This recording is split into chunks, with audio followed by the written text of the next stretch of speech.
lovers, the moon is a thing of beauty. But to this man it is a deadly curse. When the moon is full, this miserable wretch turns into a hairy, snarling half-man, half-beast. Prowls the night, his fangs thirsty for human blood. He is a werewolf.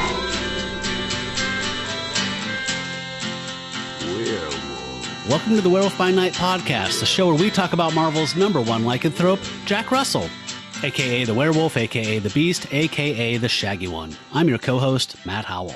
I'm the other host, Jacob Balcom. Thank you for joining us this week, listeners. You are here for an auspicious occasion. This is a moment of great import and gravity. We are talking about the final giant-size werewolf issue number 5. Anything you want to say, like anything pithy? Or, I mean, this is probably going to be quoted a lot. Yeah, I mean, this is a monumentous occasion. I mean, no, like I said last time, I feel like the giant size have a duly earned reputation as being pretty shitty, but there have been little things in each of these issues that I've really liked. I mean, last week's episode, last story was pretty great. It was one of my favorite episodes we've done. Yeah. Agreed. So, no, I'm not gonna miss giant size too much.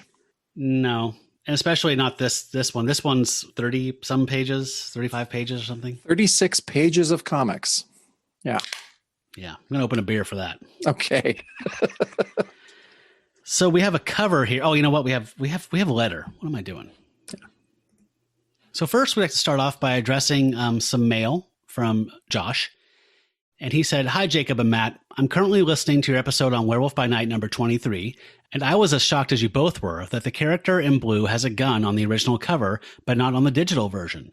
I was following along on Comixology, so I pulled out my physical copy to compare. Sure enough, it was digitally removed. Here's where the plot really thickens. I found an image of Ron Wilson's original cover art from a heritage auction. I've attached it for you. There's no gun in the original piece. Did Romita add the gun himself? What on earth happened here? So strange." And he attached a very nice big scan of the original art. And I wanted to note that this is, well, I'll read my response to him. So I looked at this one and I thought I'd brought it up on the episode, but apparently I did not. But he signed off by saying, "Your fellow lupine lunatic, Josh." Thank you, Josh, for the letter. We appreciate it. We love hearing from people that listen to the show. So that was really cool.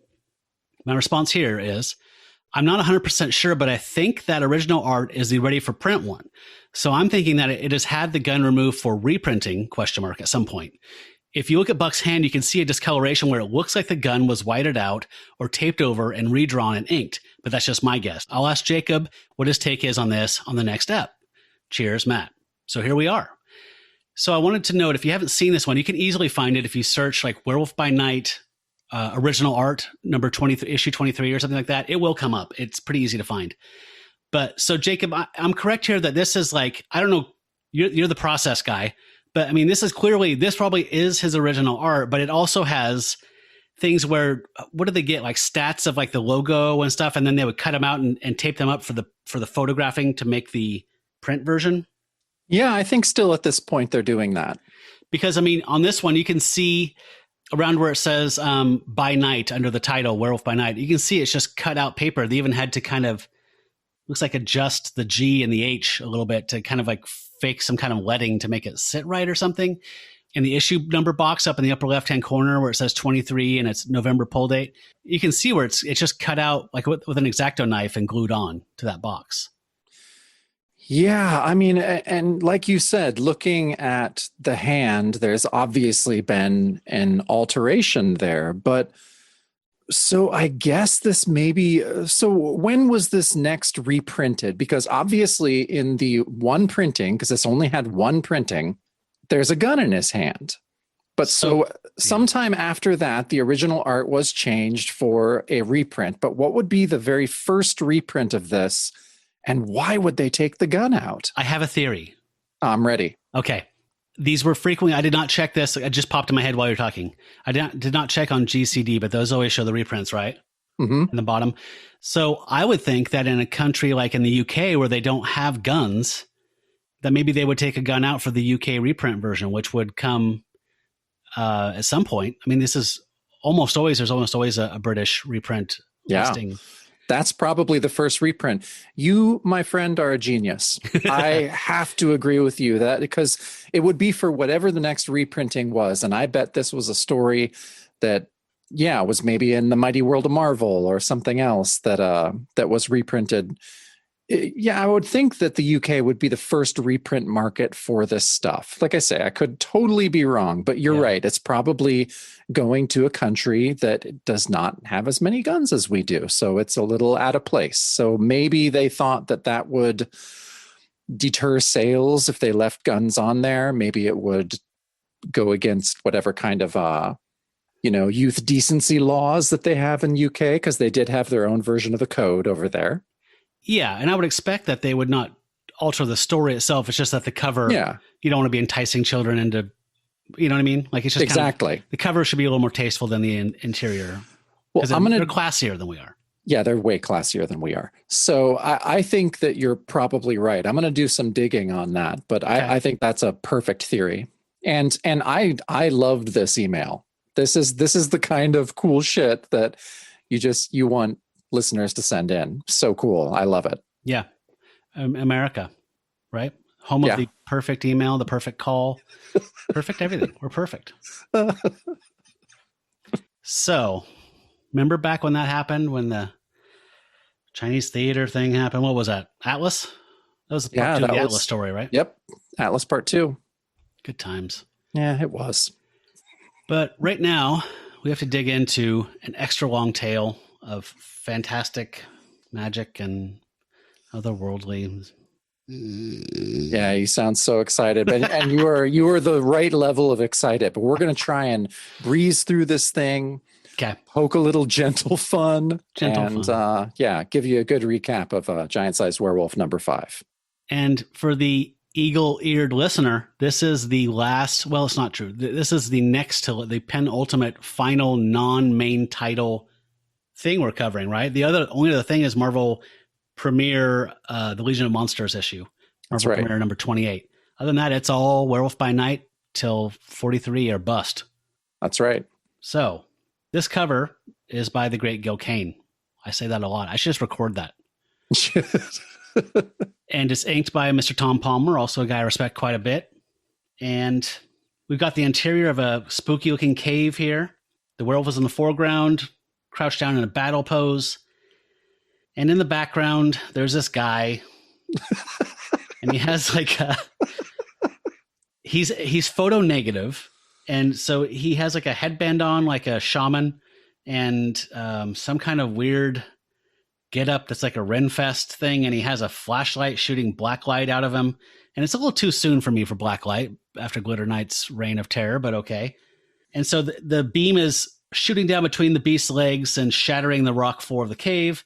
And in front of the photo negative guy is a blonde woman down on the ground helplessly, looking horrified, with tattered, almost like skin, like hide clothes on, like bikini top and boots. Yeah, I thought this was Commandi for a minute. Totally. Yeah. So we've made jokes that there's a dictate that you have to have a woman in peril in every cover. And this one definitely supports that, because this has nothing to do with the story. There is no woman like this. This woman does not exist in the story. And when something is on the cover that does not exist in the story, we drink. So let's drink. Having a little bit of Woodford Private Reserve today. Classing it up. Oh, you are classing it up. So the text boxes say, new, battle in a world beyond imagining, as the Moonbeast stands alone against the Peril of Paingloss. In the bottom, there's a little, I don't know what you call that, where it's explosive-y, like, explosive thing. And it says, it's double length danger and excitement. It's double length, that's for sure. It's double length. So before I get into your thoughts on this cover, Mr. Malcolm, what do you make of Paingloss as a name? Because I associate, I've read Voltaire. Yep. And when we play music together, you had a song that even referenced a similar name. So talk to me about what the similarities are between this name and a famous literary character, and why you think that possibly could have even happened. Because Oh man, there's no correlation whatsoever. So yeah, I'm a big fan of Voltaire's Candide, or Optimism, as it's also called. And Dr. Paingloss was like the kind of philosophical counselor to Candide, and he basically had a philosophy of optimism. It's been a really long time since I read it. Yeah, I know. But I remember that he was like satirical, like right, Voltaire's satirizing some schools of philosophical thought. Yeah, he's satirizing. Leibniz, I think, came up with the tenets of optimism, and Pangloss is very famous for saying that we are living in the best of all worlds, right? Which people have used a lot, right? My favorite being Chris Christopherson wrote a song called "The Best of All Possible Worlds." Is it a duet with Streisand? No, then I don't know it. You're right. I forgot your love of Streisand.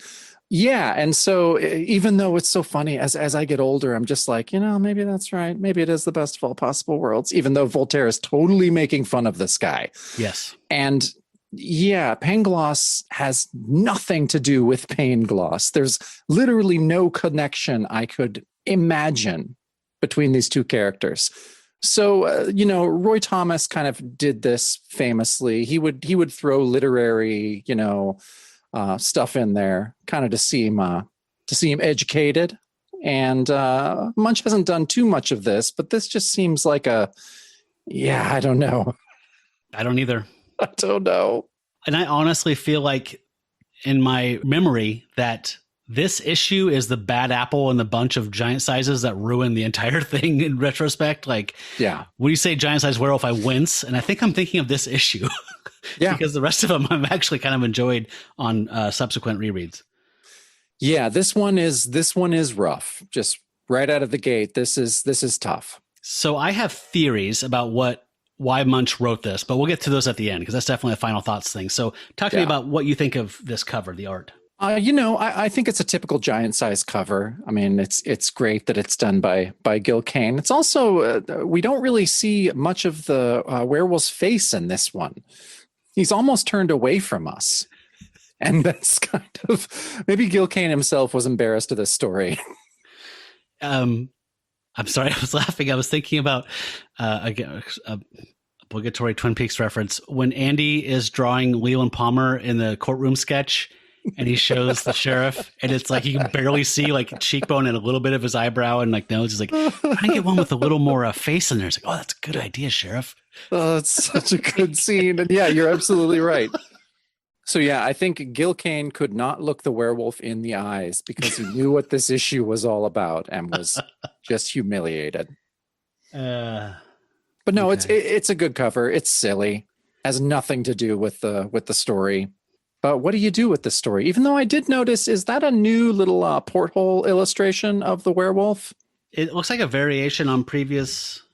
It looks slightly different than ones that we've seen before. It's the same as last issue, but it is different than even the Frankenstein giant size one. Like something's different. It's weird choice. Because I tried to bring one into Photoshop and cut it out to use it for something on social or something like that. And I end up abandoning it, but this is slightly different. Okay. Meaning that I scrutinized it closely. Nice. Because it was blown up 5,000 times. I had a virtual X-Acto knife out. Well, that's the kind of work that you put into these episodes. Hey, man, I got to use a Wilhelm scream for the first time in my career. That was a great video you put together. It was around the screen. Well, let's jump into this thing. Yes, let's do it. So the opening page, our creators are Doug Munch, Young Montano again, who does a great job. We're going to be kind of picking apart the story, but Montano again does a great job. And we have Marcos Pelayo as letterer, George Rousseau colorist, and Len Wein editor. The title of our story, and as in all giant size issues, they're broken into numbered chapters. And this is the prologue called I, Werewolf. And I thought that was kind of a nod because that's the name of the original pitch for the series by Roy Thomas, who came up, with the first person kind of narration idea for this called I, Werewolf. So that's kind of cool. And this is a pretty great page of like a trippy transformation montage that's slightly marred by, at least on my digital version, a weird red nose. How's your nose colored? It's like rusty, reddish brown. Yeah. Yeah. Did you like that? I didn't like No. that. And I didn't like his baked eyes. Like they're not even bloodshot. They're just straight up pink, where it's like, I've come out of some people's dorm rooms in my college days looking like that. I noticed that too. It was really a funny choice, but it makes a lot of sense with the Yeah, that's issue. true. So, yeah. So Marcos decided to say fuck it and drop the mononym and just go, all right, you know what? I am Marcos. Yeah, I know. I liked that. I'm Marcos P. Yeah. Paleo. So I dug this art. I love that big blue moon in the background. And then as Jack starts distorting like a chain that's kind of like cycling down the page and becoming more of the beast, the moon starts kind of melting and going into black. Yeah. And all of the transformational, between Jack and the beast, those depictions are gorgeous. Especially that one where he's looking up with his eyes closed in pain and grimacing or whatever. That's my favorite. Yeah, it's a really cool page. I'd almost say this is the best full page art of the issue. Yeah, I think that's true. And they did that for that kid that wasn't quite sold on the cover, but then opened to the first page and then is like, oh, okay, I'll get this. We call this one insurance. Yeah, he really should have turned the page one more time. 2 more times. 2 more times. Oh, it's true. Yeah, the next pages are actually awesome. Yeah, but before we move on, this was weird because on a number of ways, we've talked about the metaphorical kind of foreshadowing of the battle to come and that different ways of doing that. But this one, it starts with Jack looking us, the viewer, right in the eye and saying, as Jack Russell, my life distinguished. I mean, like, this is like Criswell, like at the beginning of Plan 9 from Outer Space. Like, it was weird, like being talked to by the main character. I don't know if I like that. No, I don't like comic characters making eye contact with me. It creeps my shit out. Yeah, you hear that, Wade Wilson? Yeah, I like the fourth wall. Yes, I do too. And it's funny because he's talking here and blabbing on. Even when he's sweating and shaking with change, he's still talking. And at the bottom, he says, but even as the werewolf, I have never before experienced the utter madness of... That's funny to me. Yeah, that's funny. And then he finishes it on the next page. Yep. He says, even as a werewolf, I had never experienced the utter madness of that which occurred late last fall. Yeah. So I was tripping out because you know my thing with chronology. Like this is completely fucked up, right? Like, so now we have to have a sense of like where does this fit in? This and of all the things, right? If you were a werewolf and you came clean and said, Matt, I have to tell you something. I've been a werewolf for the last 3 years. And I said, holy shit, what's happened? And you told me everything. And then you said, oh, you know what I forgot to mention? And you told me this story. I would kick your ass. Yeah, I know. This is one that just slipped his mind until now. And he's like, oh shit, I forgot to tell you about biphasia. Yeah. I guess you could say I thought it was a dream for a long time. Okay, so what we have here is it's not a 2-page spread. It is 2 pages, but they are very intentionally 2 full-page panels. And on the bottom across both of them, it says the plunder of Paingloss, but that's actually part of the text later. Okay. So on the left-hand side, in the foreground, we have the beast staring at us again. Should be looking at me. I know. You eye fucking me, Russell. So on the left-hand side, he is in his Jack Russell form. And I wanted to note, first of all, that apparently Rousseau got my notes or my comments from the last few episodes because they've started coloring Jack's tattered shirt the color of his shirt instead of green like his pants. Yeah, he heard you. He heard you back in 1975 and took your advice. Yeah. What was that Dennis Quaid movie where he was talking to his daughter through the phone through time? Remember that one? Kind of. It was kind of interesting, I guess. It should have just been a Twilight Zone episode. Yeah. Okay, so he's looking at us, and on the left-hand side, he is Jack. And on the right-hand side, he is the Beast, which is kind of cool. And each of these is a complete dichotomy. So, and we'll understand why in a second. But on the left-hand side, it's all fantasy crap. So it's daytime. There's it's so hard to describe. There's a bunch of like weirdo fantasy sand castles in the background and things riding slugs and that negative guy from the cover standing over a dead giant that looks like God. And then on the right side, we get the dark side. And this is the creepy caverns, and there's a cliche wizard and a giant candle and weird mutated bats flying around. And it's night. So I'm going to read a little bit of this copy here so you can get a sense of this. This is last fall. Jack's just remembering this over a beer. And the details of which I will now commit to paper, as much for purposes of self-therapy as for any other insane reason. It was a world/time/dimension, or should I say stroke for Tim, called biphasia. And then we have these text boxes that are actually jumping back and forth across both pages. So on the day page, it says a place of perpetually glaring light, and then you jump over the dark page, and a place of perpetually shrouding darkness, back to daytime. Like my soul, it was a place torn in two, light and darkness, intelligence and savagery, human and monster. There was the Searland with its sprawling decadence and bright ruins, then we jump across to the dark page, and smothered in evil, there was the Shadow Realm with its claustrophobic mystery and darkly thriving menace, back to the daytime page. But was Searland truly a place of innocence and shattered nobility? Or was the light simply a mirror of darkness? Then back to the dark page. And the darkness, a mirror of light? And then finally, I just had to read this whole thing because it is a very big, epic page. Oh. Memories in a quick flash.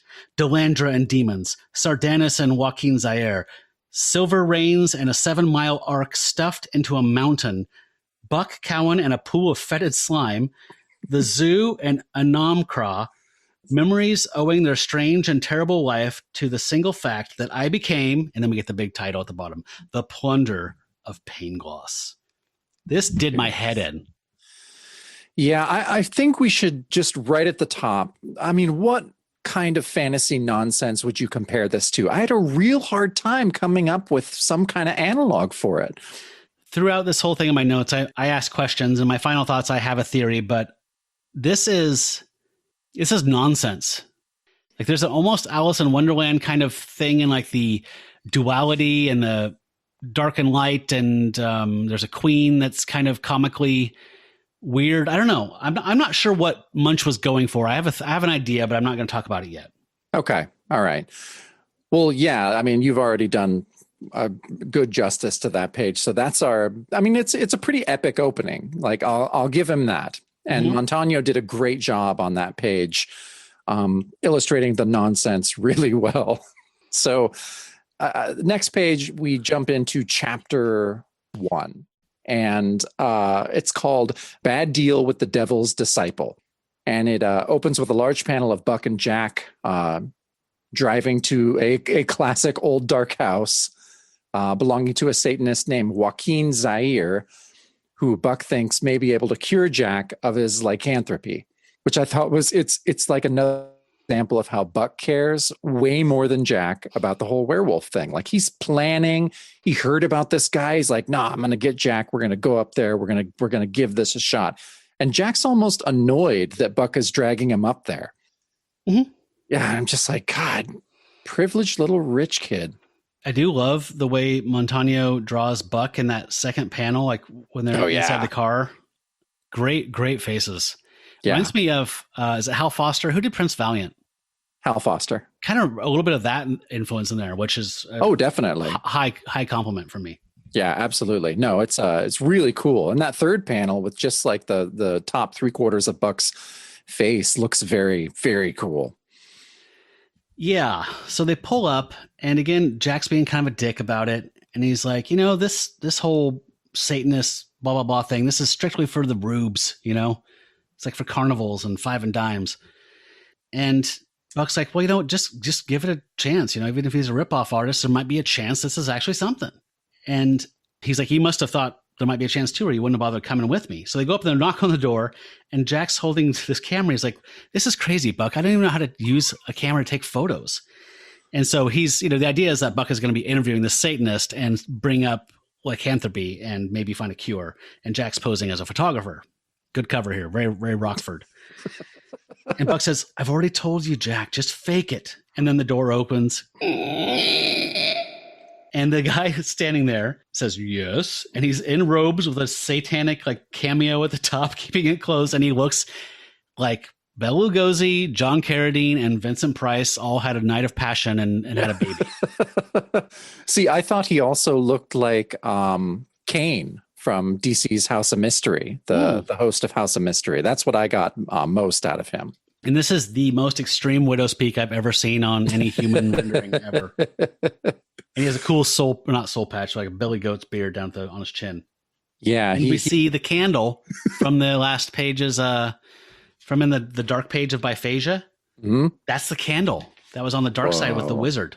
See, it's like shit. Wizard of Oz, too. There is Wizard of Oz actually in here. This is very Alice in Wonderland and Wizard of Oz.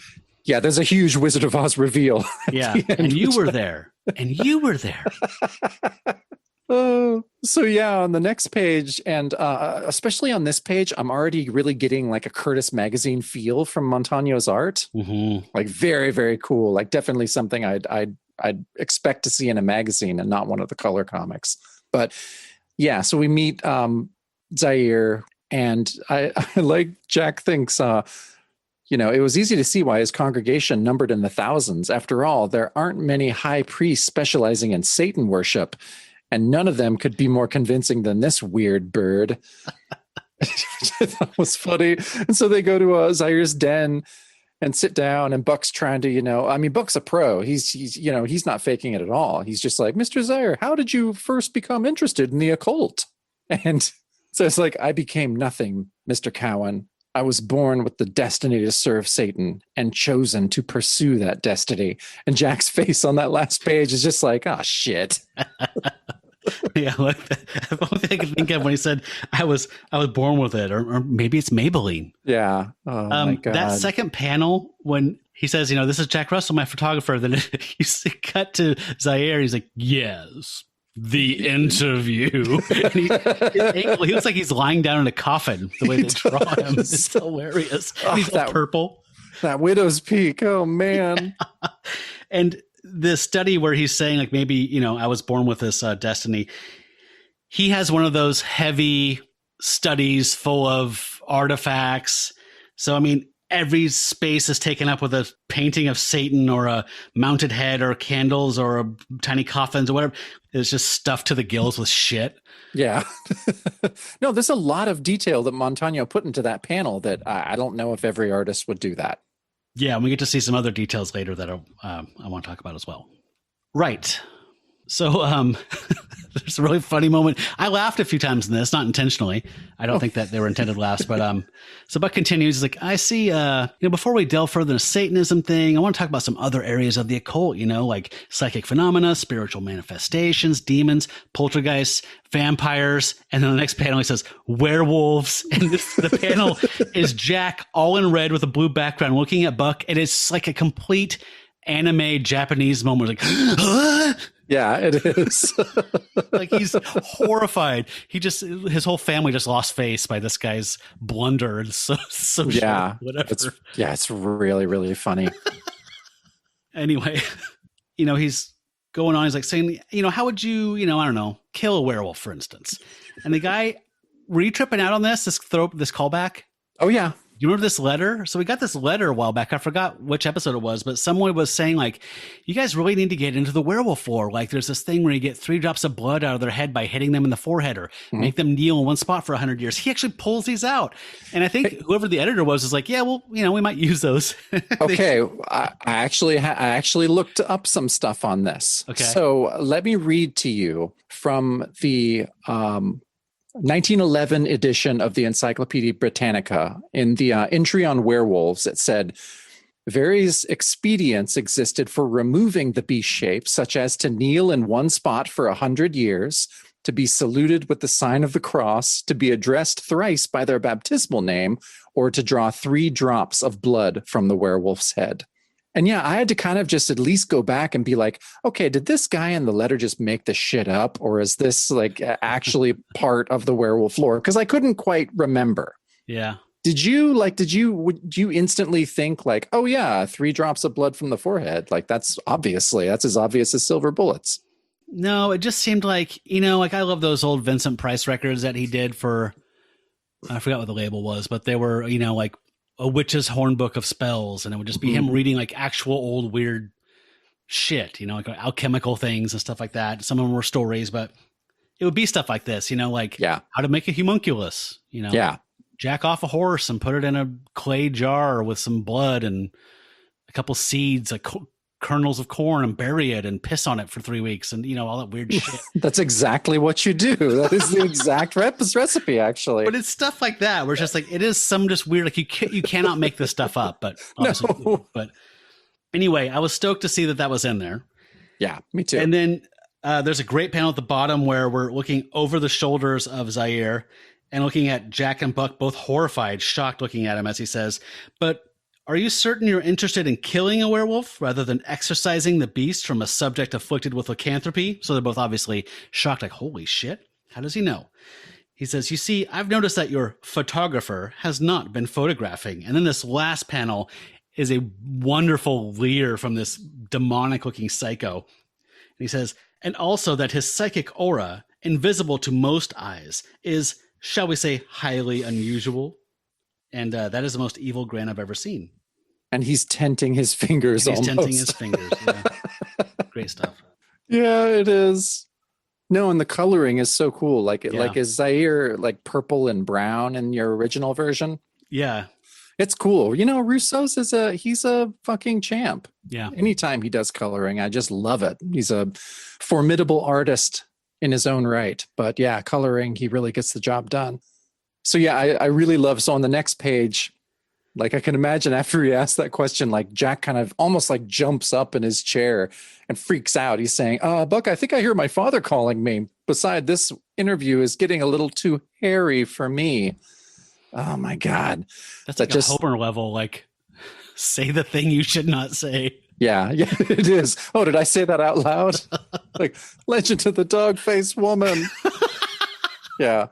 No, he and that's a Len Wein level of corny. We're back to Swami Riva again. Yeah. Oh, hey.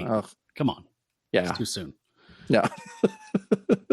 But yeah, so I actually liked that third panel is kind of really long. The panel layouts on a lot of these pages are really strange. Yeah. Like they work, but they just are also kind of clunky. Yeah, like this one, I know. Well, yeah, but like this one you're talking about, it's like a rat's eye view. Yeah, that's cool. As Zaire's walking them out of the house, and there's like a weird bas relief like on the ceiling of a weird. Yeah, it's just weird, but all the detail. I mean, he really spared no. You know what I mean? Whatever the opposite of Coletta is, like exactly. Lots of detail and care went into it. Yeah, but I think, there's a few exceptions. Like, Alex Nino is very, I don't know, his stuff is just so unique. It can't really be compared to other things. But the majority of the real famous Filipino artists, they're very detailed. They're just known for detail. Yeah, like an Alcala or a Redondo. Like, yeah, it's just, and a lot of these panels, especially. Yeah, I guess like Tales of the Zombie, that's known for also that really fine line work and stuff.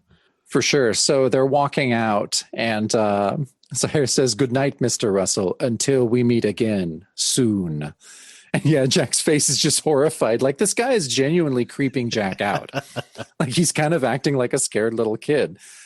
And so they're driving away and the narration says, "I let Buck have it, both barrels, all the way back to my stepfather's house." Jack's yelling at him saying, "Next time you get any bright ideas, Mr. Cowan, you can keep them to yourself."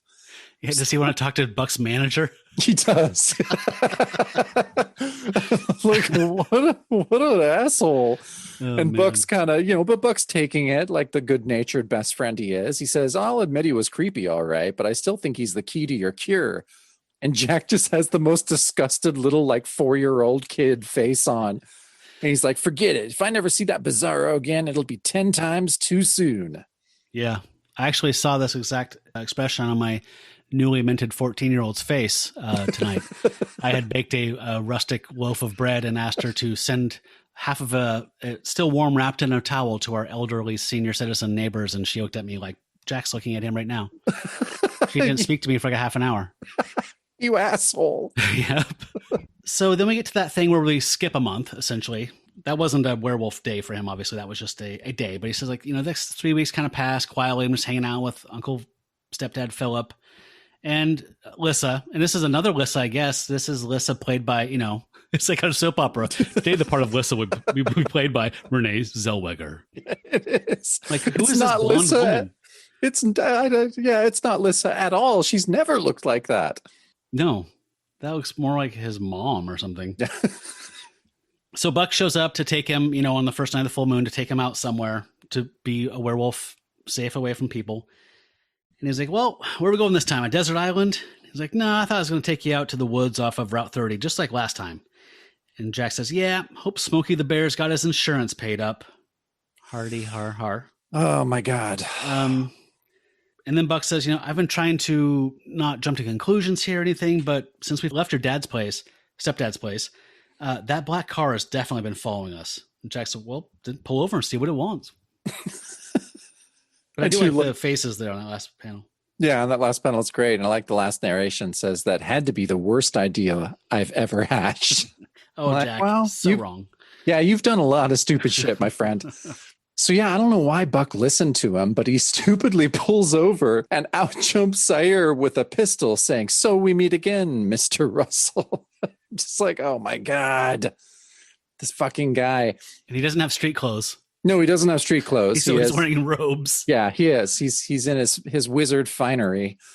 And yeah, and so basically he's like, yeah, so my Satanist cronies, would love to sacrifice an actual werewolf because, it's such a unique supernatural sacrifice and it will make Satan very happy. And he basically says this in so many words. So I was trying to figure out things to read, and I'm like, no, I have to summarize this because he just monologues for no reason. He has Buck at gunpoint, and Buck drives him off.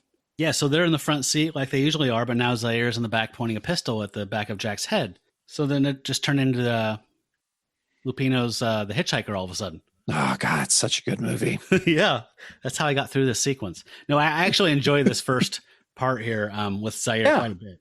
They get out, Buck's he says what you have to say. As Zaire makes Jack tie Buck to a tree outside of a cave, he says, you're insane, Zaire. Do you actually think you can get away with... And just silence, Mr. Cowan. I'm not interested in your protestations, and there's no one else out here to hear them. Because he has a monarch beard. He has to sell. I know we say the monarch a lot, but this guy looks like the monarch. Yeah, he really does. So as Jack is tying Buck's hands behind a tree, he slips a pocket knife into them. And Zaire does not notice, so Jack is relieved. And then he says, checks the rope. He's like, oh, I'm actually surprised, Mr. Russell. You didn't, tie the ropes loosely. Thank you. And he says, okay, into the cavern, Mr. Russell. It's almost time. And they go in the cave. And I love this last panel here as Jack's leading and he has a pistol at his back. And Zaire says, the Indians who lived in this region in centuries past shunned this cavern, Mr. Russell. They believed it was a place of great magic and great evil. I love... I'm always a sucker for that concept of like cursed land, ley lines, like whatever, like I know. Place that is inherently wrong is really appealing to me. He says they were correct. It is one of the most potent occult nexuses on this continent and a favorite haunt of mine. So yeah, I guess nexuses is right. Seemed like it'd be nexi, but that doesn't make sense. I would have heard that by now. Yeah, nexus. Yeah, you're right. Nexus is it's good at least for this, but yeah, the nexus has such connotations in Marvel. This here is a classic villain mistake. Like, we know because we followed these adventures, but villains, for future reference, never leave a Buck Cowan on the board. No. Like, it's the worst part of your plans. No, take him out first. Yeah. Because he's always going to have a knife. He's always going to have some kind of either great wisdom to impart, or he'll just throw a sheet over your head. Or be effective. Or be effective. Yeah, so they're all the way in the cave now, and we arrive at chapter 2, which is Doorway of the Dark Waters. And Jack is standing in a what they say is a pentagram of candles. It looks like a badly drawn circle. Yes, and we did not talk about this last time, but when we were reviewing the Paul Naschy film, the Yeti thing, that guy in Tibet kept saying, or Nepal, wherever they were, kept saying like the pentagram. It's like, that's a pentagon. Yeah, I have a big building in DC named after it. There's not a pentagram. And you're right. This looks more like a pentagon. Yeah, they're doing the same thing here. It's like, it's kind of a pentagon. It's an irregular pentagon. Yeah, I mean, well, no, it's like the candles are placed properly to where you can draw a pentagram on there, but Montano just drew a big circle around it, basically, Yeah, and yeah, that's fine. I mean, it's still magical. it's like kid hopscotch. It's about It how accurate it is. is. So yeah, we have Zare saying, and soon I shall discharge a silver bullet from this pistol into your fur-covered breast. And then I like what happens in this next panel is we shoot to the other world, but we don't know it yet. Suddenly we just see this weird circus clown looking bizarro guy saying, soon, Paingloss, soon, the last cast shall prove fruitful. I promise you, already I feel the sorcerous tremors tingling in my fingertips.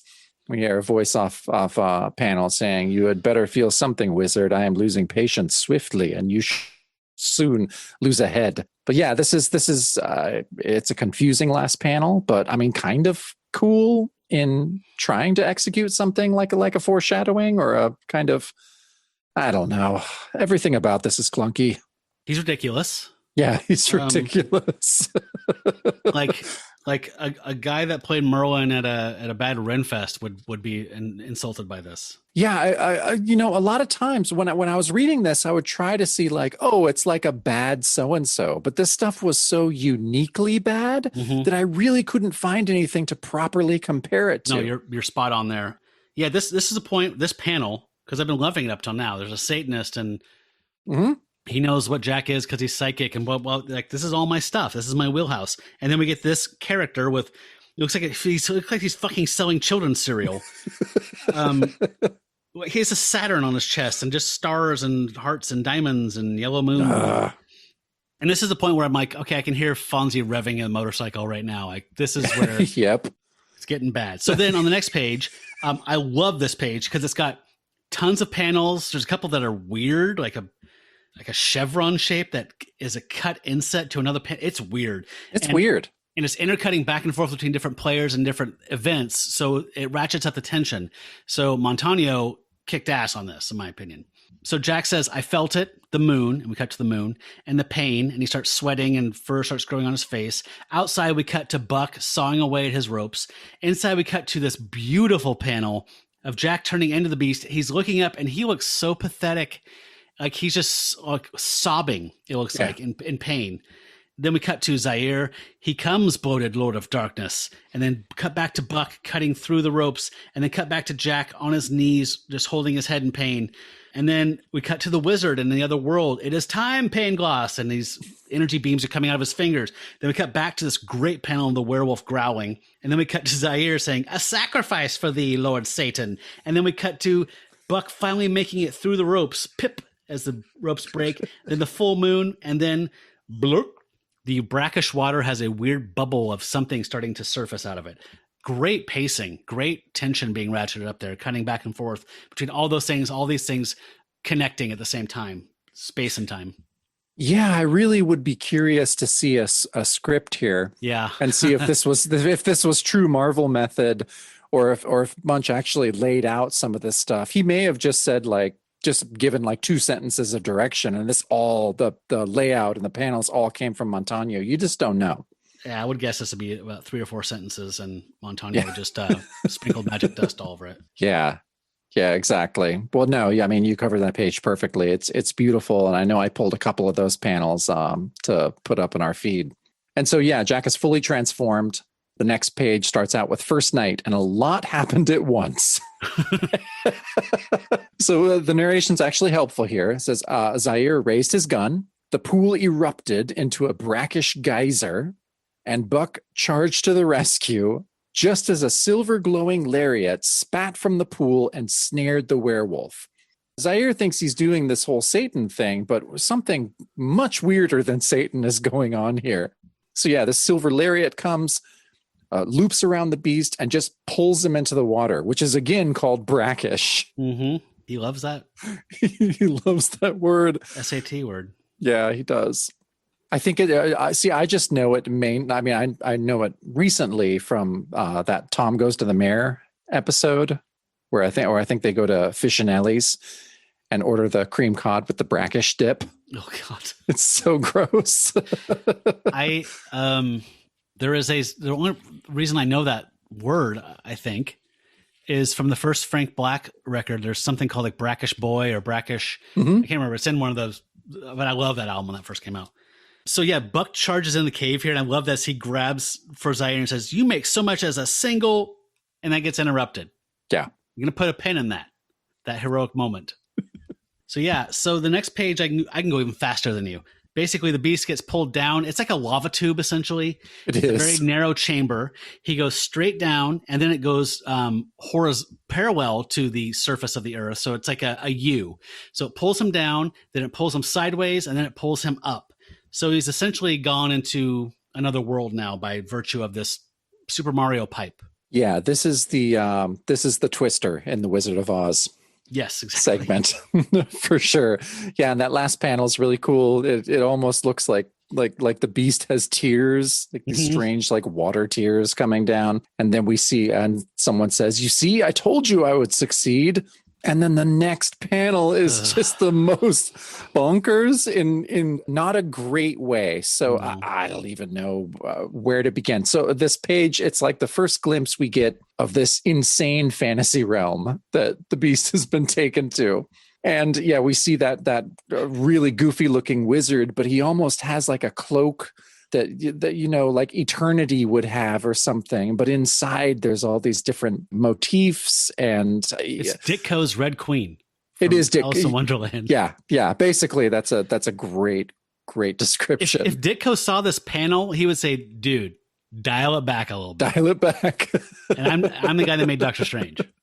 Yeah, it's so busy and there's so much weird shit that it just kind of cancels each other out. Yeah. You get the Windows logo in the left top, which I thought was kind of cool. I did not recognize that for what it was. I thought this was all an Apple thing because you said it was called iWerewolf. Yeah, nope. Sorry. That's a dad joke. So yeah, we figure out he's been dragged into this world by a wizard named Grithstain, who says, "A genuine beast man from another place. It's just what you wanted, Paingloss. You're pleased, are you not?" And then again, we still haven't seen this off panel voice. He's like, "It'll do, Grithstain, if it is not dead." And oh yeah, Grithstain, the way he talks is the most clunky wizard talk that I've ever seen. He says, "Oh no, he's not dead. The pulse lines would have dissolved with the stoppage of his life forces." Oh boy. And so, yeah, the beast is basically asleep this whole time. And he starts to wake up, and it says the werewolf's first perception told him he was still bound by the silver line. So he freed himself. And so it's kind of a really cool panel, at least the werewolf part, where he's breaking this like, you know, magic silver lariat saying roar, and the wizard, you know, is all colored in red. The beast is all colored in yellow. It's a cool panel in a really busy, bizarre page. Yeah, man. That first big panel we were talking about, that is just overwhelming. It is. It's like, yeah, it makes me feel claustrophobic or something with how busy I know. it is. I have a question. In the digital one, in the bottom left panel, is the lariat around the beast colored silver? In mine, it's just brown. No, it's brown in mine too. Okay, that bothers me. No, it definitely bothers me. It's silver. It's not Wonder Woman's invisible lasso. So we'll need to come back to this a little bit when we see why they fished for this. But were they just standing there waiting for what happened to happen? Because how often does Zaire take a werewolf into that cave? I actually think, and maybe I definitely thought too much about this, but I think Grithstain is controlling Zaire. I think that his spells actually brought the beast there. But man, maybe I'm giving him way too much credit. That's you're very cute. Okay, yeah. No, I don't know. I don't know what to say. I don't think it was thought through as much as that. I think you did more work than Munch did. I think Montano did all the work here. Yeah, Montano definitely did all the work. So we get to see who is speaking, who says, still off screen, "Hold, creature, stand fast or face the punishment of Paingloss."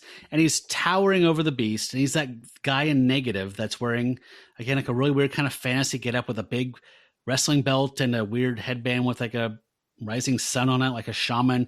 And he has this rod.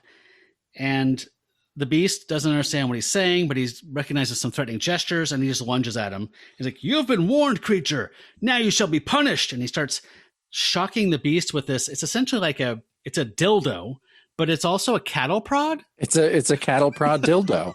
They have those. Man. It's a black rod with a bulbous head, and it's called a shock stick or something. I forgot what it's called later. Spark stick. Spark stick, yeah. And so he just starts thwacking and hitting the beast, and the beast is just kind of doesn't seem to care. He's fighting through the pain, but then he goes down. Yeah. So okay. So this next page. The beast is almost down. Or he's at least stunned. And this page has my favorite sentence of the issue. I saw this coming. When Paingloss says, "Wizard, don't just stand there like a gaping shadow shark. Contrive some ensorcelment. And while I subdue this hellish creature, use your magics to bind him. Contrive some ensorcelment." Yeah, that should be a shirt. I want that on a shirt. Like it doesn't need to have any context, any kind of art, just the words. Contrive some ensorcelment. I really think that any shirts we should make should be so obscure and esoteric. Obtuse. Yeah, they should be so obtuse. They should be contrive some ensorcelment. I still want one that says Ramita alterations and has an arrow pointing up to your face. I actually think that people would actually like that one. You could sell those at Rose City Comic Con. Oh, I totally could. And the people that would get it would be like, "Oh my God, that's the greatest thing." No, I know. I mean, that's one of those things, right? If you get it, you'd be like, "I have to have it. I have to buy that." Oh, man. So I figured out from this upper left-hand panel finally when I was reading this, like, oh, I know what Grithstain looks like. He looks like a punch puppet. Yeah, you're Judy. right. I'm not sure which one. Do they look the same? I forgot. I can't remember. But he looks like a medieval puppet show puppet. Yeah, he does. And that's not a compliment. This is the point where Tim from the UK is yelling at us. Yeah. As we're trying to describe Punch and Judy. Because they have those where he lives, right? Yeah, because he actually knows what they are. And we're like, I kind of know. So, yeah, we deserve it. Okay. So, the last thought on the shirts. the Contrive Some Ensorcelment, Oregon Country Fair. Hi. Yeah. Whatever they've called the fucking thing that is the remains of the Grateful Dead, the other guys, whatever the hell it's called. Mm-hmm. Boom. Parking lot sales. What is that they have down at the Ankeny Arcade, the big Saturday market? Saturday market, yeah. Contrive some ensorcelment. They can say, "What does this mean?" And you can say, "Well, why don't you ensorcel it and figure it out for yourself?" Yeah. I think you need to look into your inner child. You'll see. Sunshine. We have patchouli for sale. Oh my God. Were you done? I think so. So, yes. So this skirmish ends with Grithstain conjuring another lariat and controlling the beast. Then the next page, Paingloss is kind of pissed off about that whole little mix up there. He's like, "Hey, have you prepared the Night Streaker?" Which was one of my high school nicknames, by the way. So, yeah. So we get this stupid thing that looks like that stupid thing Luke Skywalker was in on Tatooine, but it's white. And the wizard's like using magic to, I don't know, looks like he's filling it up with gas with his fingers. I know. And then he puts the beast in it, Paingloss gets in it, and it flies off. This is a point right here, honestly, where I started to get kind of pissed off. This is where I'm like, oh, all right. You know what? Fuck off. Yeah, no, you're right. That's it. Well, this and I mean, I think we've described this page enough. And on the next page. Oh yeah, I'm done. Which I actually kind of like. I kind of like the art on this page. Yeah, it's of what they're riding in Streak Dome 97. They're riding in that, and they basically shoot out of a mountain. But the sound effect is shroom, and I'm like, oh yeah, okay, that's our clue. This explains, yeah. This explains everything. And the final narration says, "And the Night Streaker blasted free of the mountain and ripped up into a sky of total darkness, relieved only by the glitter of stars and the bloated faces of," then we get our of 2 full moons is what it says. And then we get our chapter. This is chapter 3, Fragile Magic. Yeah. Sorry, I just had to prevent myself from committing suicide. Yeah. Okay, so the Night Streaker's flying up towards the 2 moons through the air, and Paingloss pulls out his stick again, and he's like, "Hey, don't give me any static, you." And then the werewolf breaks his bonds again, and then he's like, all right, the wizard's head's going to bounce for this, because, the shitty spell. And then they're getting ready to fight each other. I did like Jack says, thinks, I was free, and there was the throat I lusted for, the throat I would rend and maul in a welter of atavistic thirst. Again, I like when he just wants to kill, because, we're talking about that with like Brad, right? Like we just want him to be a murderer. Like he's not a murderer, an animal. Like we want him to kill, but I'm giving him a warning on using atavistic too much. Yeah, it's a little bit much. Definitely. So they're about to face off in the night streaker flying through the sky, and then they hear scree, scree, and there's a bunch of those mutated bat things I mentioned swarming down on them. So they have to react to that. Yeah, and Paingloss yells out, "Shadow sharks!" Yeah. Again, so many unique things in this that are so uniquely bad and never to be used again. Yeah. So the Paingloss on the next page, Paingloss and the Beast have to join forces to fight these shadow sharks. And they kind of get their asses kicked. And where's Buck with his flaming drapes to take care of these bats? And so they kind of get their asses kicked. And the Night Streaker loses power because it's too far away from Grithstane's ensorcelments. And it looks like it's going to crash into this thing called the Great White Wall. Oh, yeah, I know. Right as these last 2 pages is just where my brain kind of shut down. I'm like, oh, fuck, what page is this? Oh, no, we're not even halfway through. Have you read... no, we are. Yeah. we are. We're more than halfway through. Okay, thank God. Have you ever read William Hope Hodgson? I don't think so, no. So he was a guy that was, he was a British writer, and he was a big influence on Lovecraft, actually. He wrote this story that I love called The Boats of the Glencarrig, about this ship that goes down and the lifeboats go out, and somehow this normal crew of people in the late 19th century go through this fog and just come out in this alien world, essentially, that's just like nightmarish, like mossmen and mud stuff, and it's just weird, and the whole thing is weird and unsettling. But he wrote this book called The Nightlands that was published in 2 volumes, and this is the closest thing I can think of to that, where it's like, okay, I think probably his most famous book is The House on the Borderlands. I think they made a comic of it in the last 5 years about this guy who goes in a cave near his property and finds these weird pig creatures, and then he starts flying through space and time, and it gets really fucking weird. But The Nightlands is about this guy going for something called like the Great Redoubt, and it's been so long since I read it, but it's very this guy died in World War I, so it's very early sci-fi fantasy, but it was strange, and everything was alien in it. So like he's just traveling across this nightland where there is no sun, and he's trying to set up camp and not be caught by these weird monsters. And this just kind of felt to me like that just like kitchen sink, like everything is, nothing is in here. This is all alien and new. Yeah. I don't know. Sorry. Just trying to keep myself awake here. So yeah, so I do love the art on this next page. The Night Streaker goes into a white wall, sploosh. It's like a weird viscous substance, and then it comes out the other side, shram, but the other side it's black, but it's viscous and like oil. And then they land on the ground, whoomp, and immediately Jack begins to change back into his human form. And there's a great panel there on red where he's changing, and he looks like Henry Hull from he does. Werewolf of London. Yep. And he changes back into Jack, and he wakes up, and he's like, oh boy, I know I don't believe any of this, so why is it happening? And I love that last panel as he's starting to get up and figure out what the hell was going on. And we hear out from off panel, you're a man. Yeah, and we realize on the next panel that's Paingloss who is saying that, and he's surprised. He's surprised to see human Jack. Yeah, Jack explains that, since they left the realm of the 2 moons, the Beast Man is gone. And he's like, now I want an explanation for what's going on. He says, of course, but tell me, how is it that we passed instantly from night to day?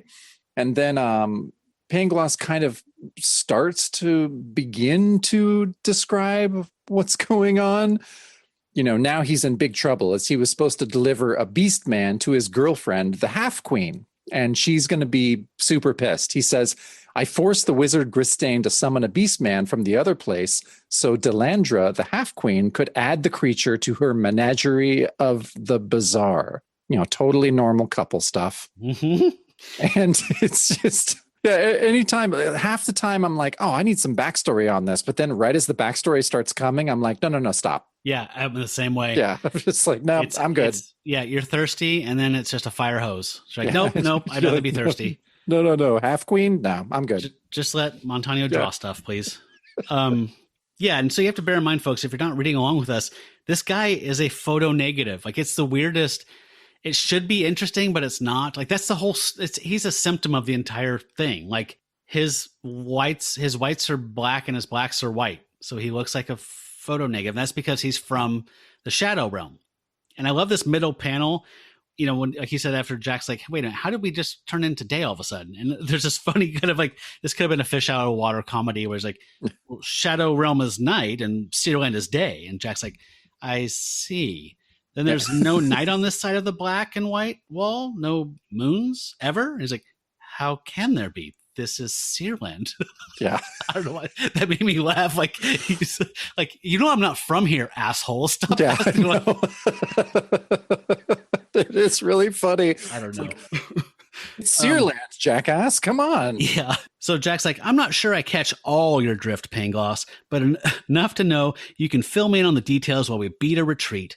And I'm sorry I attacked you back in the night world, but I kind of lose my head when the werewolf steals it. The name's Russell, by the way, and they clasp hands in a firm and hearty hand clasp.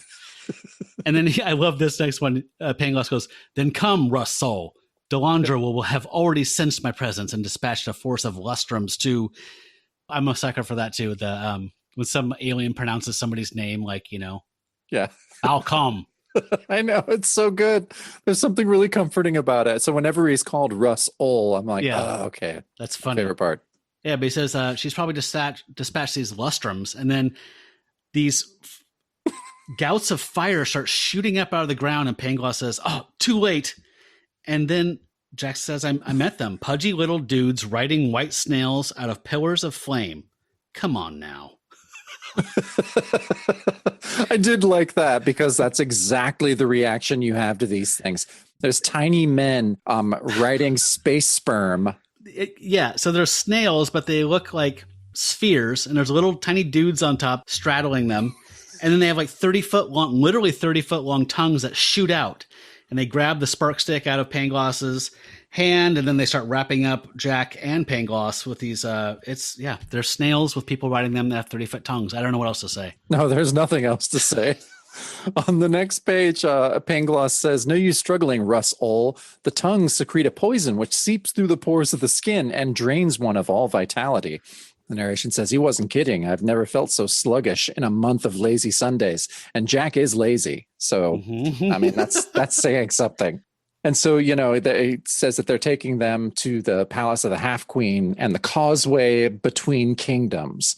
And strangely enough, the balance they're talking about is a 7-mile long black arc that's like bisected by, it says the Great White Wall. Yeah. And so, we're on chapter 4 now. It says chapter 4, the Arc of Onam Kra. So mono arc? Yeah, mono arc. Okay. Arc mono. Yeah, mono arc. And we see in that it's a bigger panel with the crazy snails going towards this photo negative arc. Oh my God. Yeah. Yeah. So that ain't no 7 miles. No, that is not 7 miles. Anytime they've shown this so far, it's not 7 miles. And thank God it's not 8 mile. Yeah, exactly. Eminem doing nonsense. I don't know what the what measurements mean in biphasia. Who knows? Oh, it's a wacky enough. Land. Okay. So this little like a gate or drawbridge or whatever opens up in the arc, and they go through it on a snail. How long does this take? These fast snails? I don't know. I think they're fast. I think it's doesn't matter. They're prisoners, but I mean, like, whatever. No, it's a fast snails, like a never-ending story. There's a few never-ending story things in this, actually. Okay. I did like when they enter the arc, there's a corkscrew ramp that they go up. I'm sure very slowly, but the only thing I liked about this was it kept making me think of Dr. Dolittle, the original one with the snail inside the snail shell. Remember that? Okay. Yeah. I just remember I liked that movie a lot when I was a little kid, so I thought about that. So we finally get to meet Delandra, the half-queen of Biphasia. And she says, you have failed me, Paingloss, failed to justify my love for you. Madonna probably read this issue also. Yep, that's right. But yeah, so Delandra is she's quite interesting because she is bisected. Half of her is photonegative like Paingloss, and half of her is like a regular person. The half queen of biphasia. Yep. Oh, God. So it says, you failed to justify my love for you and failed to enrich my menagerie, as she's looking over her balcony of her throne room down into her menagerie, which has a gorgon, Centaur? a centaur, a unicorn, a satyr, a mermaid in a water pit. And that's kind of it. And they don't look like, it looks like they're like just at a really shitty cocktail party. Yeah. They're just sitting around like no one's talking to each other. And they're just like, yeah, they're not happy. It's really funny, that last panel. So yeah, the next page. They're probably playing Buena Vista Social Club soundtrack down there. Yeah, they are. That cliche of a cocktail party. Yeah, it is. So yeah, the next page, the half queen is pissed and banishes Paingloss from Searland to the Shadow Realm. And yeah, she's like, silence both of you. I care neither for Sardonis, no Searland, nor the Shadow Realm, and I will not hear of him. Because her little attendants saying like, oh, we can't waste Paingloss because we have, evil Sardonis is marching to destroy Searland. And so, but she doesn't care. She's just like, silence, Savant, or you shall enter my menagerie as food. She's like, return to Pangloss's truncheon, release him and the other, and send him to the Shadow Realm so they can get me a new, wonder beast. And so, yeah, Jack and Paingloss are just sent away, even though there's a crazy army marching on the giant ark as we speak. I felt bad for you doing that page, and then I saw my next page. Yeah. So yeah, this whole page of stuff was like Charlie Brown's teacher to me. Yeah. Like, I know that he's trying to enrich this with even more world building. Ugh. This is not Dune. I don't give a shit. No. So on the next page, one of my favorite elements are the dark pawns. They're these parts of Sardonis's army, but they're drawn like, I don't know, they look like Jeff Smith, like they'd be in bone. Like they're just like these weird little cartoonish shadow silhouettes, and they look all goofy and kind of fun in a weird like Casper the Ghost way. Yeah, you're right. They look fun. A little bit of Jeff Smith, a little bit of Spy versus Spy. Totally, yeah. Paingloss and Jack are going through the wall into... Wait a minute. Shouldn't they be going... Don't overthink it. Okay. So we get this flashback into why Delandra, who is the half queen that represents the two worlds, is now representing the day world, which is throwing this world out of balance.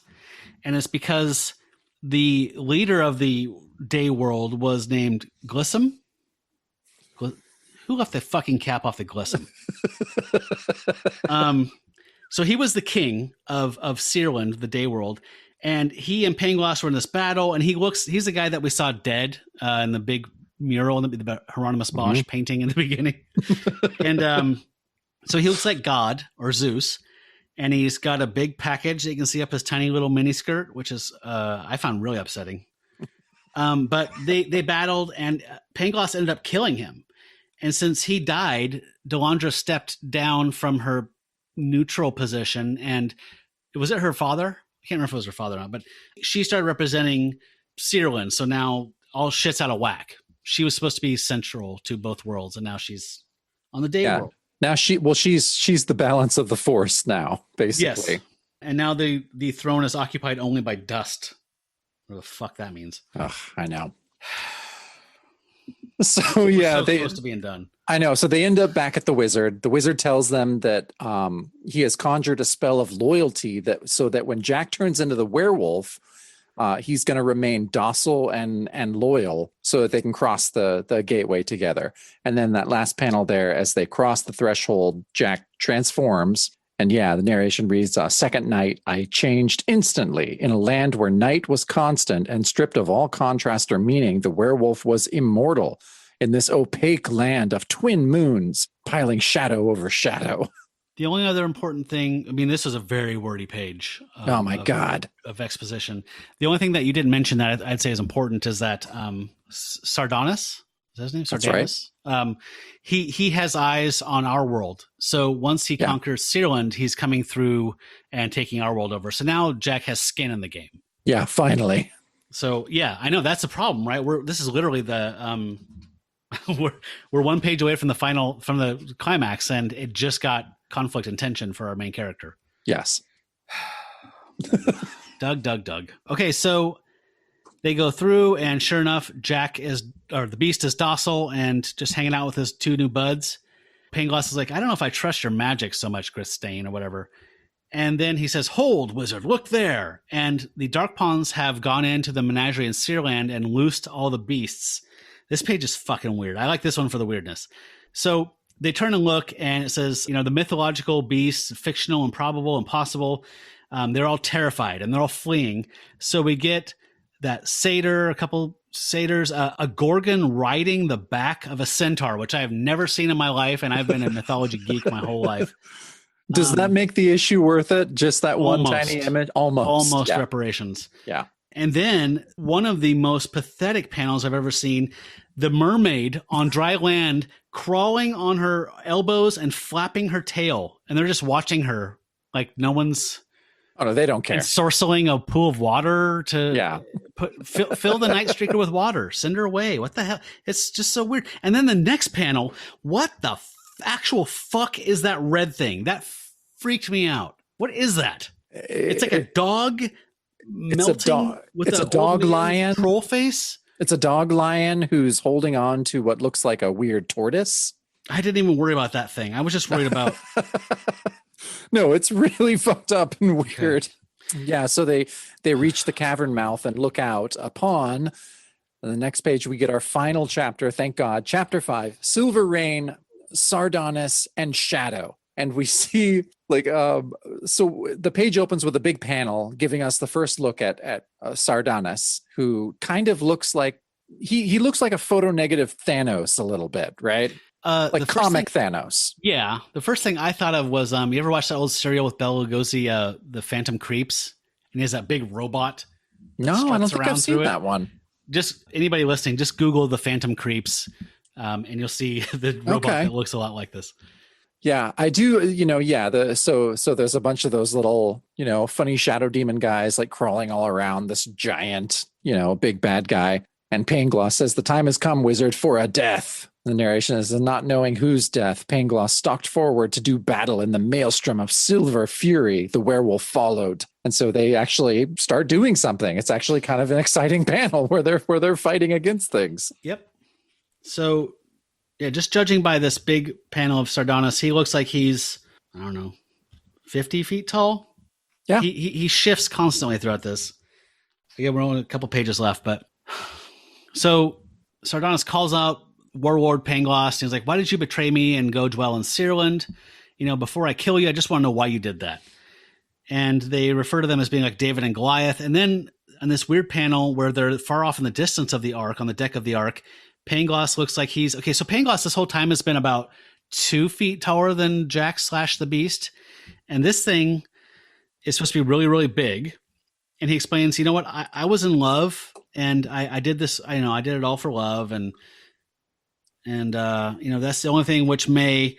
And then he does like a sucker punch. He goes, conquer, conquest, and he jacks him with his spark stick. Yeah. And he tumbles forward, and now he's 18 feet tall. He just keeps shifting. I know. And much the way Glissom must have fallen when he was killed by this guy. And Sardonis falls the same way, and the head splits open, and it is indeed a robot. And out of the open head falls a tiny guy that is wearing tidy whities, and it is full of machinery and equipment, much like the Wizard of Oz reference we made. It says, out of his head spilled a tiny man and a large revelation. Yeah, so we find on the next page, it says Sardonis was a fake. And the little man says, no, spare me, please spare me. And I'm laughing at this point. But then the next panel says, but the werewolf didn't care. He ripped him to shreds anyway. So he just slaughters this guy, just eviscerates him. This is what made the issue worth it. It is right in that one panel. Yeah, it says, oh my God, so funny. And it says, when it was all over and the dark pawns had fled, Gristain emerged from hiding to brave the silver rain. And so we're realizing that the silver rain is water. It's basic, right? Like it's kind of like a mystical water that basically is going to be the pool. Oh, Is that what you're saying? Because he gets shot into it later on in the page. So that's kind of what I took from it. okay. You've Then thought about it Paingloss, more. yeah, Paingloss says, just as well, wizard, for how may one love the half queen or see a light which is also darkness? Why do you place your hands on our shoulders? And Christine says, your soliloquy grows too maudlin for me, Paingloss. Time to leave this morbid arc for a more comfortable environment. And then he says, where we may give our thanks to Russ Ull and speed him on his way. And then he shoots him with an ensorcelment in the taint. Yeah. And Complete shoots taint him shot. into the silver rain water pool, whatever, with a big poosh. And we know that he's heading back to the reality then. But yeah, that taint shot is really funny. Yeah, that's not a way to thank Russell for all this help. Russ Ull just helped you out a lot, and that's how you treat him. So in the panel after the mauling, is it just me, or in the foreground, is that like a completely destroyed torso? Like you see like a knee in the foreground, and then there's like, it's just like shredded, tattered flesh. Yeah, that's Am I exactly wrong? what it is. Okay. That's really creepy. It's super creepy and really dark. Okay, cool. So just make sure I wasn't, cray cray.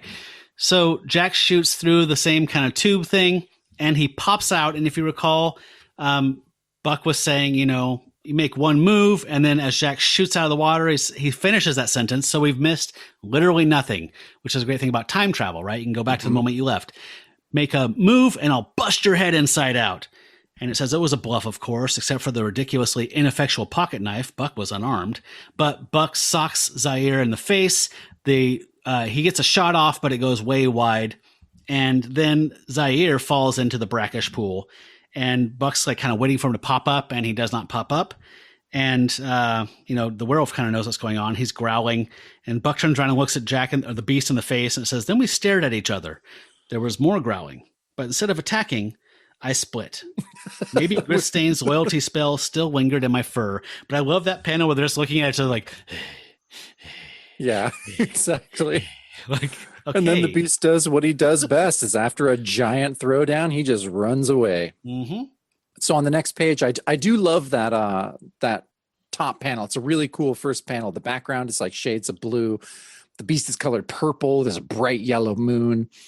And yeah, and it reads, I prowled through a normal forest. God, we haven't had enough drinking, so let's just drink to the word forest. Under a single full moon, too far from anyone to kill for the rest of the night. And then there was even a morning to relieve the monotony. Thank God. And so in typical fashion, Buck finds Jack at noon and takes him back to his Malibu pad and babies him. Like what? They don't have a transponder. Like, no, they does don't. He literally just crisscross across miles of area looking for Jack all morning long? Like, that's... No, he grid searches the forest for Jack. That's just what Buck does. And then he takes him home and says, and fed me hot toddies, blankets, feet water. I don't think I've ever heard. I've never heard a foot bath referred to. Oh, can I have some feet water? And off the beam speculation. So we see Buck, and he's like, never came up out of that pool, Jack. He must have drowned. Jack in the narration's like, I knew better, of course. Zaire had plunged into Grisstain's sorceress cavern connection, but I wasn't about to sacrifice my sanity, credibility by telling that to Buck. So yeah, Buck just says, since he was going to murder you, Jack, I suppose he deserved it. I do just love the first sentence of that narration. It's like, he sure as Satan did. Especially since it was probably a stinking pentagram and black magic that had opened the way for Grisstain's silver fishing line. Then, yeah, the final panel, we have a bisected Russell face. We have Jack on the left side, Beast on the right side. He says, I wondered what would happen to Zaire in the schizophrenic world of biphasia. Maybe he'd assume Sardonis' fallen mantle to become the new Shadow Lord, forcing Delandra off her throne again, reuniting two mismatched lovers. But I still can't shake that feeling that there's something more to this whole thing. But unless and until he did, no one would ever know how the world was saved by a werewolf by night. And we're done. Holy shit. Time. Yeah. Record? Yeah. Page by page rate. Page by page record, yes, thankfully. But I'm super ready to go into final thoughts. Okay. So I was really happy with that profile of Buck when he's talking about feet, water, and toddies. Yeah, That profile of Buck's cool. it's really cool. The art in here was pretty amazing. Yeah, it was really great, you know? My thoughts? Okay, let's hear them. Oof. It's the first thing I wrote down. Yep. But my question was, is this Munch looking at Conan, which was one of their most popular titles at the time, which had won a bunch of awards. Mm-hmm. They had just launched the Cole title and Red Sonja, and they had Killraven.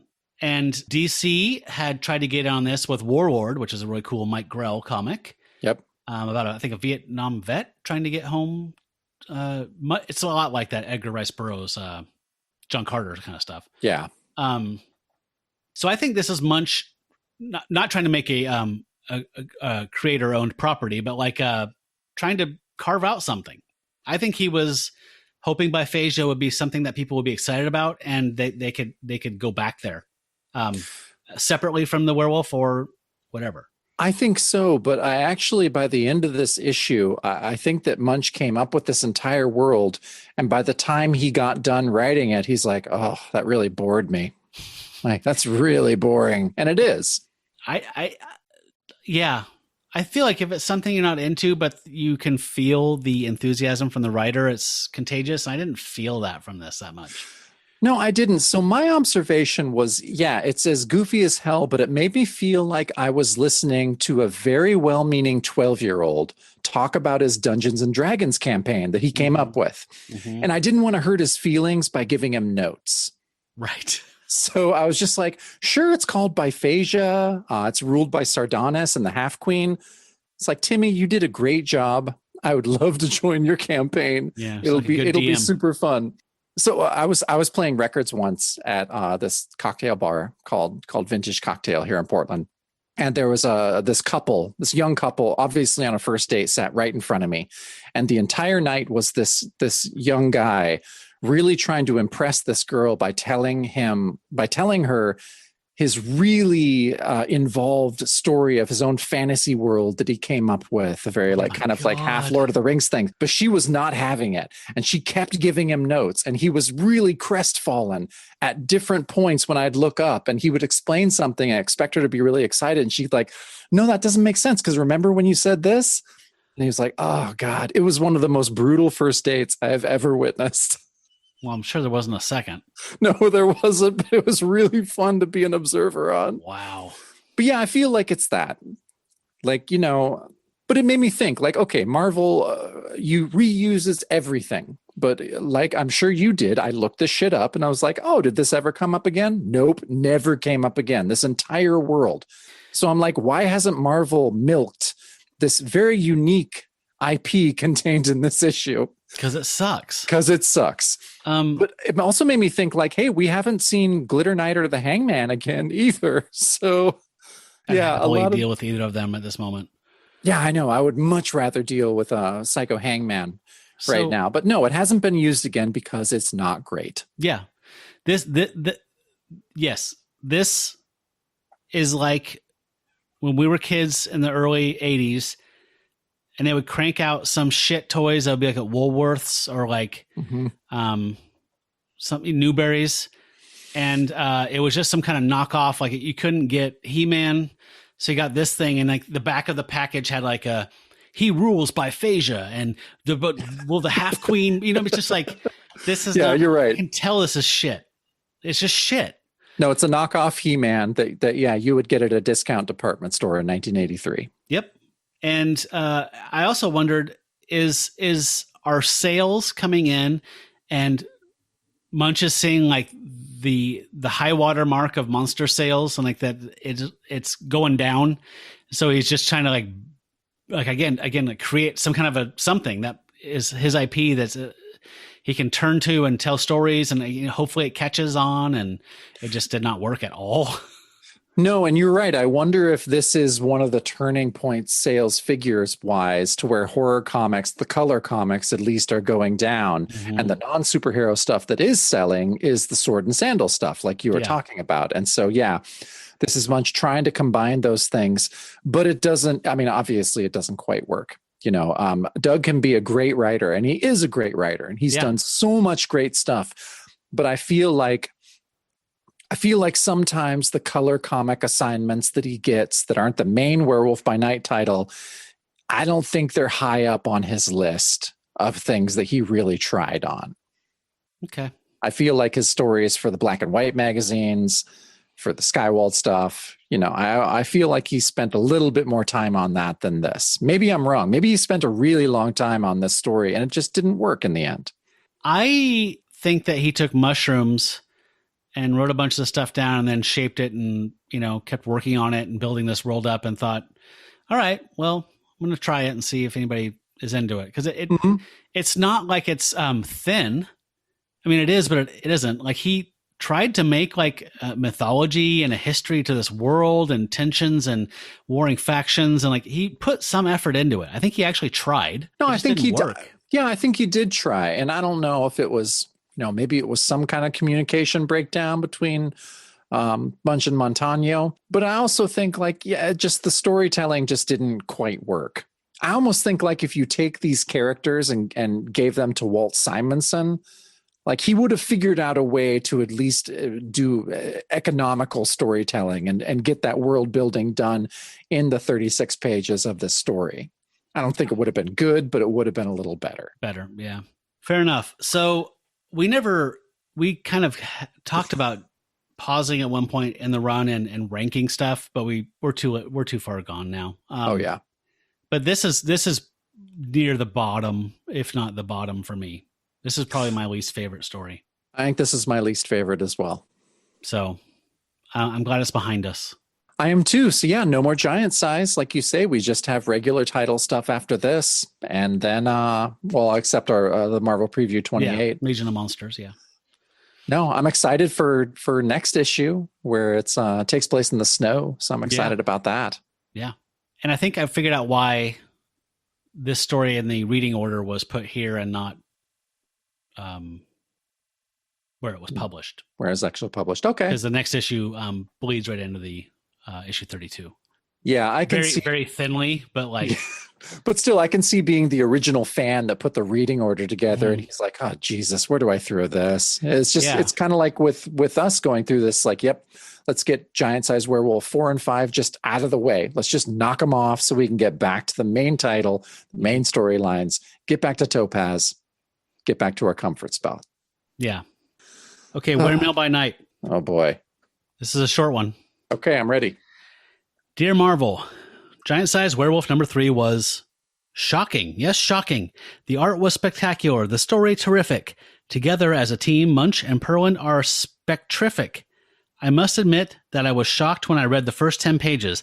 My thoughts, what? Has the beautiful Topaz really led Jack, or the werewolf for that matter, into a trap? But my faith in Marveldom inspired me to read on, and as usual, I found the truth. That Topaz had not turned traitor, but actually needed Jack's help. And the old gypsy lady turning out to be Jack's grandmother. What a way to top off a perfect story. So until Jack Russell cures his curse, make mine Marvel. Craig Adams, Tucson, Arizona. P.S. Just one more thing. Why is Jack always wearing green pants? He may like green, but all the time? For that matter, why is Bruce Banner always wearing purple pants? All right, so I'm a nitpicker. To answer your PS, Craig, Bruce Banner wears purple pants for the same reason that Tony Isabella refuses to walk down the street beside Gil Kane. They clash. Damn. It was short. Do they not like each other? I didn't think so, but now I wonder. Okay, so that was the last giant size mailbag offering. Well, I appreciate you giving us a short one. And I'm going to drop in a little bit of Green Day, Time of Your Life in here. Yeah. I'm not. I don't want to get that copyright hit. Bam. But we do have a multimedia thing to talk about briefly. That's right. So this was a recommendation from a listener named Mark Niven, correct? Mark Nivens? Mark Niven? I forgot. Yes, Mark. We just call him Mark. That's right. We're on a first name basis. So Mark has emailed us a few times, and he recommended that we watch Bad Moon, which was released in 1996.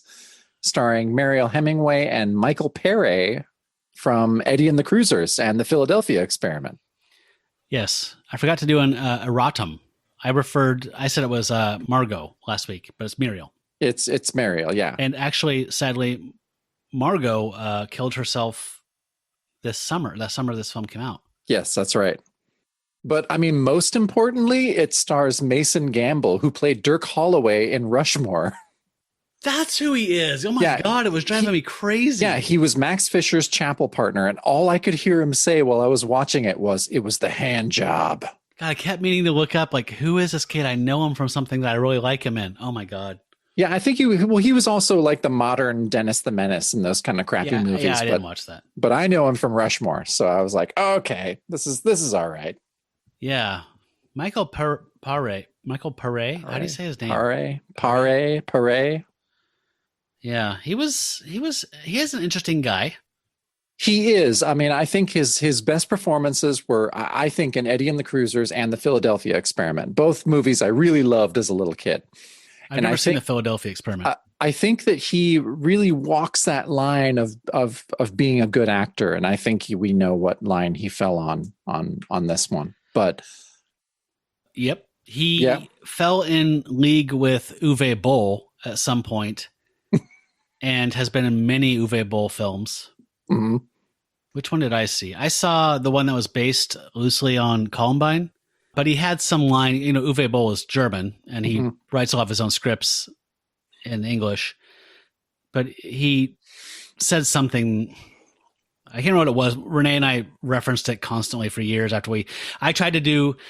I've wanted to have a theater, a small independent theater, and have a film festival called Stink Lines. The filmography of Uwe Boll, and just show House of the Dead and his weird Lord of the Rings ripoff. But yeah, this thing, he said something along the lines of, he made him say like I haven't done that or something since I was in short pants. And I was like, yeah, nobody says that in America, ever in English, I'm sure. Maybe that makes sense in German, and you're just translating it in your mind. But yeah, he was in Blood Rain. He's been a bunch of Uwe Boll films, which is not Alone in the Dark 2. Jesus God. Oh man. No, I mean, short pants is more of a 30s and 40s expression for sure. Yes. Like that hasn't been used in America in a very, very long time. Yeah. But this film was directed by Eric Red, who is mostly known for being a writer. He wrote The Hitcher. I think that's his big claim to fame. With Rutger Hauer's in that, right? So there's one with my cousin in it. It's The Hitchhiker. C. Thomas. Yeah. Yes. Is that one? Yeah, I've never seen that. I've heard that's good. Yeah, it's all right. I remember liking it, like when I watched it when I was 12. Yeah, I was gonna say, yeah. Yeah, it was pretty good. But yeah, I mean, this movie, I don't know how much of a walkthrough you actually want to do of this, but I mean, basically, Michael Pere's character named Ted, he ends up in the beginning in a jungle. He's having sex, and they're interrupted by a werewolf who eats his partner and then slashes him in the chest, and so he's infected by that point. And he ends up blowing the werewolf's head off with a shotgun.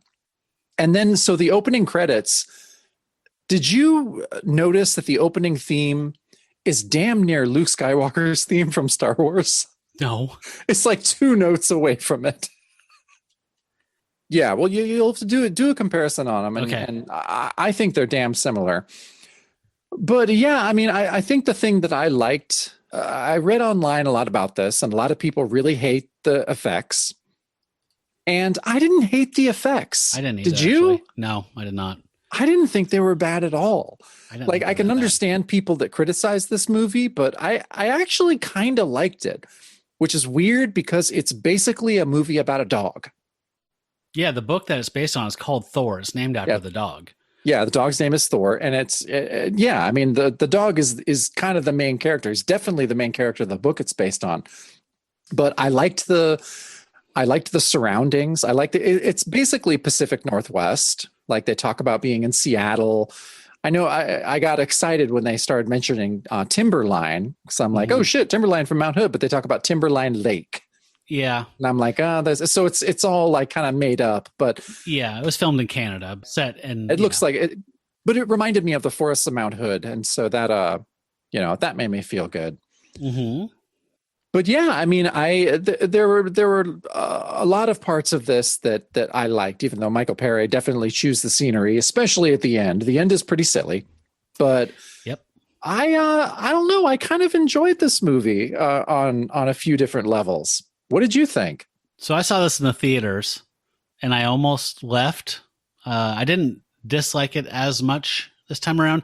I feel now it was more just a case of it being like it's like a more expensive TV movie. Mm-hmm. This Real was not Hemingway a low budget film, though. It's I not mean, a great. No, it's not. Yeah. Like her acting's kind of flat. Man, I mean, you would think I would be the last person to say it's just a B movie because those are We love B movies. some of my favorite films. It didn't feel exceptional in a lot of ways. I think it's fine, to quote Brad. Yeah. It's just like it's one of those, what the Simpsons call them, like movie for a rained out ball game or whatever. Like That's right. it's just like if this is on TV Saturday afternoon, it's pissing rain, and you're just like, I just feel like sitting on the couch with the dog. It's a great afternoon. Yeah, I thought so. I mean, I liked watching it. It's super silly, and yeah, I liked it. I did like. Now there's a point where Uncle Ted, Michael Paré, is watching or sees a werewolf movie on TV. Now that was Werewolf of London they're watching, right? Mm-hmm. Yeah, with Henry Hull. So I kind of liked that. I liked the meta werewolf watching a werewolf movie. I kind of, you don't see that all the time. So I thought that was pretty cool. You don't. But he's like, yeah, that doesn't work or something. He's like, no, he does. It's like that full moon thing doesn't work. And it's really not specified a whole lot about how he changes. He definitely, I mean, right? It's not as specific. No, and I think he even says something to the effect of like it has nothing to do with the moon. Like it's every night. Yeah, and so, he does what a lot of werewolves in media have done, tries to like handcuff himself to a tree at night, and he does live in a pretty cool Airstream. Yeah, he has a nice Airstream trailer. Yeah. As a married person, I see stuff like that and I'm like, oh, that looks pretty nice. Yeah. Just you by yourself with a bunch of books, nobody nagging at you. Bunch of books in the middle of the forest on a lake. No, Yeah. it was gorgeous. Yeah. So, I mean, that made I liked it. I thought it was fun. It's not great by any means, but I thought it was pretty fun. Hey man, it's free on Tubi. You can watch it on Amazon Prime if you have that, but I mean, it's worth checking out. I think so. Yeah, for sure. And I didn't, like we were saying, I didn't have an issue with the special effects or the creature effects like a lot of people do. I at all. I thought that was pretty good. There's Yeah, some, like that first scene, just know that the first scene opens up with some pretty graphic sex and then a pretty violent death. Like after that, it kind of settles down, but it does. It's a pretty explicit opening. Why was there a werewolf in Nepal? Well, I mean, didn't you ask yourself that when we watched the last Paul Naschy movie? I expect a Yeti. Yeah, you definitely expect that. No, it's best not think too hard on it. So I really liked Thor. I like German Shepherds. Mm-hmm. I love loyal dogs in films. So I was invested in Thor, which I think you're supposed to be. You are. Again, I bet the book's even better because he's hardwired into the narrative and it's all told through his perspective. But yeah, I wouldn't tell anybody not to watch it. No, not at all. I mean, we're going to end up watching the majority of at least the kind of popular werewolf films throughout this run of doing the show. So I've watched a lot worse. Mm-hmm. I've seen better, but I've definitely seen worse. Same here. No, it's a welcome addition to my werewolf library. Yeah, and Renee got sucked in, and was not, happy about being sucked in. She's like, God damn it, now I'm invested. So she sat down. That's the dog. Everyone's going to be invested because the dog does a really good job.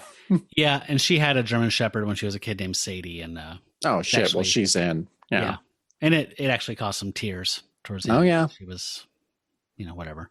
But yeah, so I mean, we don't do grading here or anything, but I don't know. I give like a C+. B for me, B-. Yeah. Yeah. No, definitely worth taking a look. Like you say, if you're on a rainy afternoon, got a little edible, check it out. Contrive some ensorcelment. Yeah. Shirts, man. That's the way to go. Why haven't we made shirts? Redbubble. They print to order, man. There's no investment. They do. They just take a big bite out of it. A giant bite. I'm sure it's a giant bite. I'm sure it's an 85% bite. Pretty much. Yeah. Well, but to have that in the world, who cares? Right. It's Let's totally sign a deal worth it. with Zaire. Yeah. Well, that's that, right? That is that. We had a lot to talk about this episode. So thanks for hanging in there with us, listeners. Yep. So next week, are we going to get back on the train? Oh, on the Paul Naschy train? Yeah, let's do it. What's the next film called? I thought that was one that people La Noche actually de really like. Walpurgis. Yeah, I thought it's the Werewolf of Walpurgis is supposed to be pretty good. Also known as Walpurgis Night, and also known as The Werewolf versus the Vampire Woman. Oh, boy.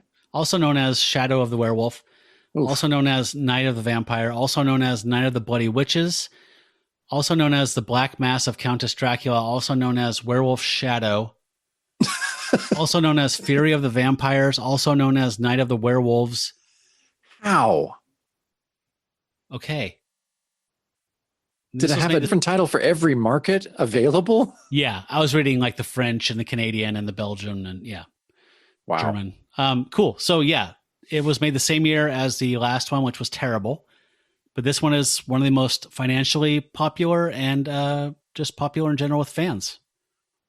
Yeah, I'm really excited for this. It's only up from the last one, so we're definitely going to like it. Yeah, I don't know where else to go from the last one but up. So if you want to watch that along with us, you can watch it on the website Dailymotion under the title The Werewolf versus Vampire Woman, 1971. They have the entire film up there under that title. And that was the U.S. title, I think, for this one. So Okay. That will definitely be in English. Cool. Well, I'm hoping, this one is beloved by the people that enjoy this series. So let's hope for some new footage. Fingers crossed. And a sober director. All right, everybody. Thank you for listening this week. If you want to send us mail, send it to werewolfbynightpodcast@gmail.com. We'd love to hear from you. Till we meet again beneath the full moon, furry ones, here's howling at you.